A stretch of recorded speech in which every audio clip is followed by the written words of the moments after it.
एक सूखा कुआं, एक जलती हुई दोपहर और एक औरत जो हार मानने से इनकार करती थी।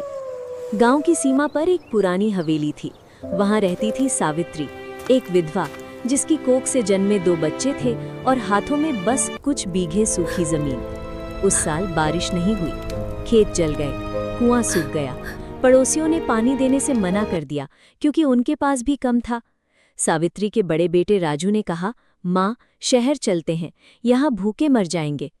सावित्री ने एक पल रुककर उस जमीन को देखा, वही जमीन जो उसके पति ने अपने खून पसीने से सींची थी। उसने धीरे से कहा, नहीं। राजू ने समझाया, रोया, गुस्सा हुआ, लेकिन माँ टस से मस नहीं हुई। अगले दिन सुबह सावित्री उठी। उसने घर के पीछे पड़ी वो पुरानी किताब निकाली जो उसके पति स्कूल से लाए थे, खेती और जल संरक्षण। किताब पुरानी थी, पन्ने पीले पड़ चुके थे, लेकिन एक पन्ने पर लिखा था, खेत की नमी को बचाने के लिए मेड़ बनाओ, छोटे गड्ढे खोदो, ओस को इकट्ठा करो। सावित्री को बचपन याद आया। उसकी नानी कहती थी, धरती माँ कभी खाली नहीं होती, बस उससे मांगना आना चाहिए। उसने कुदाल उठाई, खेत के चारों ओर छोटी छोटी मेड़ें बनाने लगी ताकि रात की ओस और सुबह की हल्की नमी बह ना जाए। राजू दूर खड़ा देखता रहा।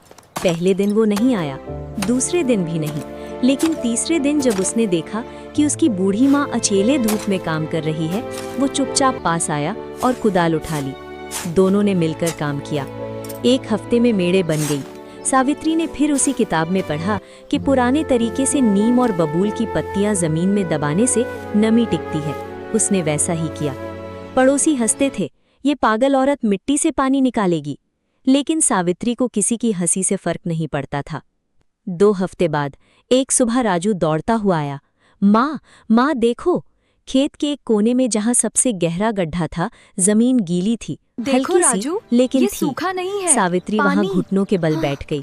उसने उस नम मिट्टी को अपनी हथेलियों में उठाया और आंखें बंद कर ली। उस मिट्टी में जैसे उसके पति की सांसें थीं। उसी नमी से उसने चने के कुछ बीज बोए, कम पानी में उगने वाले, साथ में लौकी और तुरई भी। महीना बीता। एक दिन उठकर देखा, हरे हरे पत्ते फोड़ रहे थे जमीन को। पड़ोसियों की हंसी बंद हो गई। धीरे धीरे वही लोग आने लगे जो पहले मजाक उड़ाते थे। सावित्री बहन, ये तुमने कैसे किया? सावित्री मुस्कुराई और बोली, मैंने कुछ नया नहीं किया, बस वो भूला हुआ ज्ञान याद किया जो हमारी दादी नानियों ने हमें दिया था। उस साल जब पूरे गांव में अकाल था, सावित्री के खेत में हरियाली थी। राजू ने एक शाम माँ के पास बैठकर कहा, माँ, मैंने सोचा था तुम हार जाओगी। सावित्री ने उसके सिर पर हाथ रखा और धीरे से बोली, जो अपनी जड़ों से जुड़ा रहे वो कभी नहीं हारता।